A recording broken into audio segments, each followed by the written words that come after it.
My journey with UNICEF started in 2010, and I think it has been something of a blessing, or more than a blessing for me, because I'm able to give back in a different way.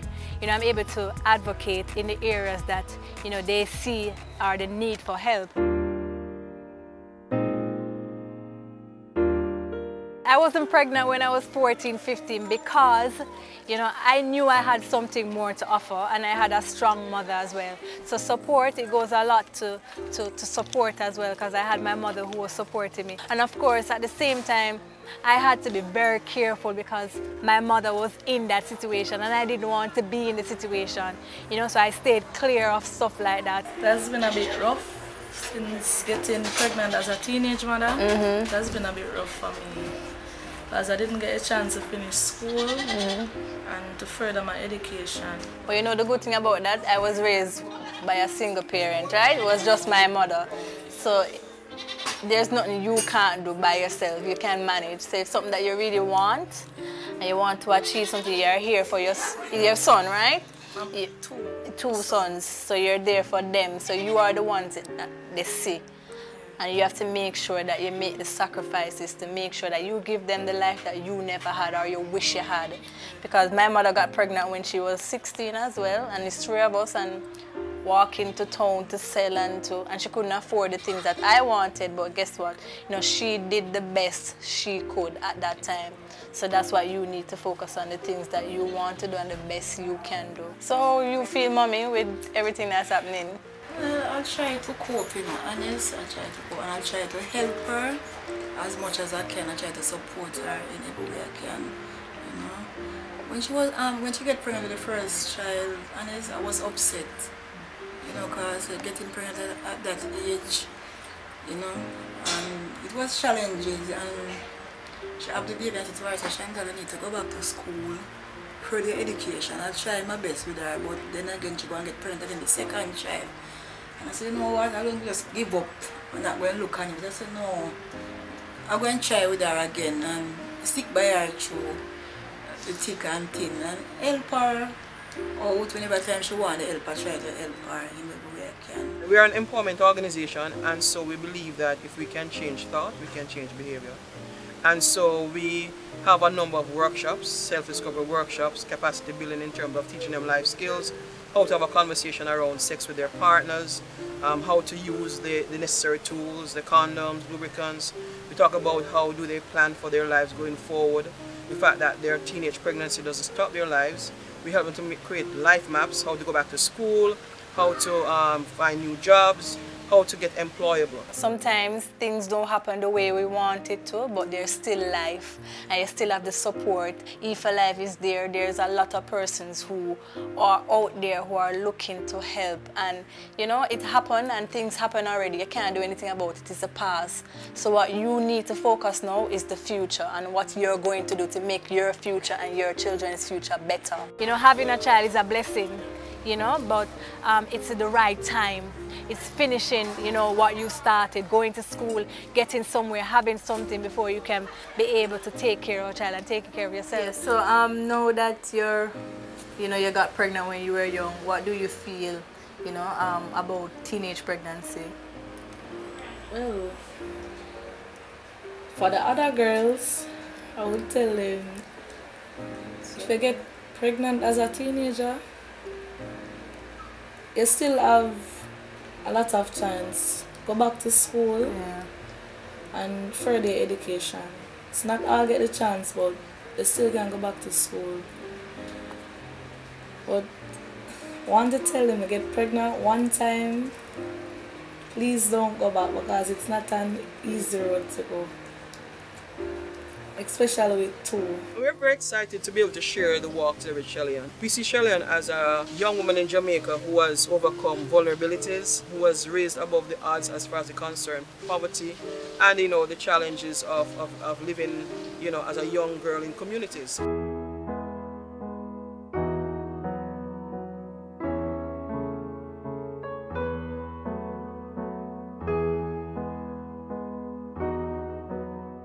We work very closely with the Ministry of Health. We support the national response as far as the concern reduction of HIV. We work very closely with the elimination of mother-to-child transmission program, because of course we're targeting the antenatal clinics and the young teenage mothers. And we also work with a number of civil society partners, agencies like ourselves who are working in HIV, and agencies who are working with teenage mothers. When I just found out I was pregnant for my first child, I got a call and I was like saying to my baby father, the lady told me, said, if anything wrong, she got call me. When I was heading to the clinic, I was like, please make it be syphilis. I can't deal with HIV. I can't deal with it. Please let it be syphilis. And I was there until my time come for you to the clinic. She said, Mother, I'm sorry, but the syphilis test is okay, but your HIV test. I said, what? I'm too young. Seriously? These young girls have overcome so much.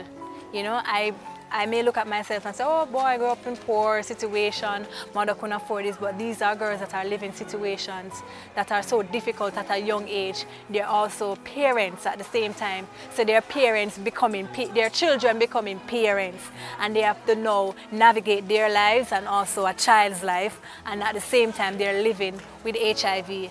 And you know, I tip my hats off to them when I was just there, and I was saying that they're strong and they're courageous. I just found out I did not know myself. My mother was the first person who knew, and when I was at Jubilee, they called both me and my mom to come into the social service office, and when I went down there, the lady asked me if I was HIV positive. I told her no, and my mom said yes. So I was like, oh, my mom said yes, and I said no, and then my mother said that the doctor told her. So they were asking why they did not tell me, and at that same time I was just crying away. Well, when I was younger and I was living with my father, people used to say, hey, mother did from A to you, have it on. I never used to pay them no mind. My father said never used to I never did for listen to them. I went to a children's zone, but I played with a girl and my fingernail catch her. Then the manager said to me, say, you know, say, you're not for crowd people. I'm going to say, why? Then she called me to the office and tell me. Then when she tell me, I just 2 tears drop out of my eye, and and I was always saying, at first when I was in the younger program, I was saying, Jesus Christ, afraid for people see me and then something. Then we see one girl who go to school actually, and she was on top of the world. And then I was saying, look on she, and she not make it better or nothing. So me now just say, even not make it better me neither. Then I start come to the young lady program, and I see that other people is there, and they don't feel any way about it. Them not act no different, then it not change them nothing. So me just say, okay, then I'm going to be the same. Because if I sit and think about it, I'm just going to break down myself, and it don't make sense. If more young people would just follow up on these issues and find out what's going on, then we can definitely stop the epidemic and the things that are happening. Because, you know, we sit and we say, oh, that will never happen to us. But truth be told, they're young, we're naive, we make choices, and our choices have consequences. To me, well, I don't know but I'm not sick. So to me, it's like I'm not HIV positive. I'm just a natural young female living a natural life. You know, I was overwhelmed. I was there and I couldn't, like, before I've heard it, you know, you hear it on the TV, but I was in the experience, and I was right there, and my eyes were just open, you know, and I saw them and I've listened to their stories, and I was just shocked. Sometimes I feel bad about it, but I just keep myself strong and don't think about it or anything, and just live my life happy. Accept who you are, because I accept who I am and what I am, and whatever they say I have.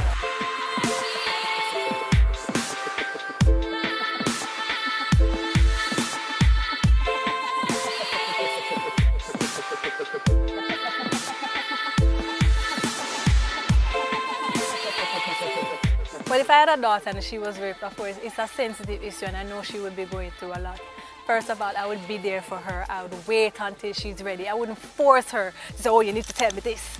You know, a lot of our parents, because oh, you need to tell me no, son. A lot of them are afraid of retaliation. They're afraid to say, boy, it is X. So what they need to do is build that confidence and that trust in you to help them to understand, I'm here to stay. I'm the same person yesterday, I'll be the same person today. I won't think of you any different. I won't think that, oh, something is wrong with you. There's nothing wrong with you. You have been through something and I'm going to help you go through it. So that's where I would attack it from. You know, a lot of persons, they immediately want you to tell them. But some of them, they are not ready to disclose some of the things that are affecting them. So you need to wait, but when I say wait, I don't mean abandon them and you go to the side. You know, still be there, carry them out, treat them as like it's any normal day. You understand they'll have their time, they will want to be alone, they need their space, but you're still there. That if you're even at the door, if they say, Mommy, you're right there. I think it's important for persons who have lived the situation to come out and to speak about some of the things that they were faced with and how they made it. You're looking at Shelly-Ann Fraser Pryce, right? But before I was Shelly-Ann Fraser Pryce or Shelly-Ann Fraser, I was small just like you, had my own circumstances to deal with. My mother have 3 of us, 2 brothers, and I'm in the middle, right? And we had one room. The room is about this size. If this big too, this big, little smaller than this, right? So these were some of the circumstances. Sometimes in the night I came home from school, I was going to primary school. I came home from school, right? And my mother would say, go down to Miss Gloria and ask Miss Gloria for trust a quarter of bread and butter. No! I said to her, I said, me not go down to Miss Gloria, go trust nothing. I better you give me the money and let me go. She said, Shelly, go on, because she don't have the money. I said, all right, then I go, you know me, you know? I go to Miss Gloria. I stand up in Miss Gloria shop and I wait till everybody buy what them I buy. Because me whisper, right? So I go up there and I say, Miss Gloria, my mother said, you must give me quarter bread and butter. She said, what you say? She said, quarter bread and butter. And she said, all right then. And she said, she not pay feet now, you know, me come back. And she said, boy, Gracie always a trust. Right? So you can imagine how me feel. So when me get the quarter bread, I'm going to get it in a bag. You know, them wrap it up in the paper and them give the butter. I'm going to take off. Because I don't want nobody to see me walk with the bread, right? I'm going to go home. So these were some of the circumstances I had to go through, right? But guess at the end of the day, your circumstances don't define you. Well, for me, relating to them as it comes to confidence, some of them do lack confidence. When they're not in a crowd, they'll talk. But some of them are afraid to express themselves because they feel, oh, I'm not saying it right, or I look a certain way, or maybe you're thinking negative of them. So for me, what I like to do is help them to understand I'm no different from you, you know. I'm a human being. I make mistakes just like you. I'm from a poor situation. I had my circumstances. I had times when I felt like, I couldn't bother. I just want to give up. But I've given them the opportunity. That confidence comes through just knowing who you are and what you want from yourself. So if you know that, then it's easy for you to have that confidence in self. So we need to start believing in ourselves. We need to start understanding that when we look in the mirror, we're beautiful. You ever hear the song by Bruno Mars? You know that song?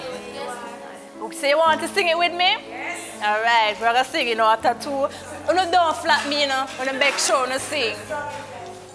When I see your face, it's not a thing that I would change, 'cause you're amazing, just the way you are. And when you smile, the whole world stops and stares for a while, 'cause you're amazing, just the way you are. Now you see that song on my anthem. So when me looking at the mirror, me not see nobody more beautiful than me. Yes. So that's how I want you to look at yourself. When you go in the mirror and you put on your lip gloss like my hot friend over there, put on your lip gloss and you comb up your ear and you're well neat and you go, you're beautiful, and don't make anybody tell you otherwise. I think the message that I would definitely leave with young people or young women and our young men is don't be afraid to dream. Don't let your circumstances define you. Yes, you may be poor. Yes, you may be going through a lot of things, but you have the strength. The human body is so powerful and strong that you have the strength and the courage to rise up and become better persons if you want it. And everybody else can want it for you. Your mother can want it, your father can want it, your sister, everybody can. But until you want it, then you're not going to get it. You have to want it for yourself. And the minute you start wanting it, that's where change comes. Shelly-Ann!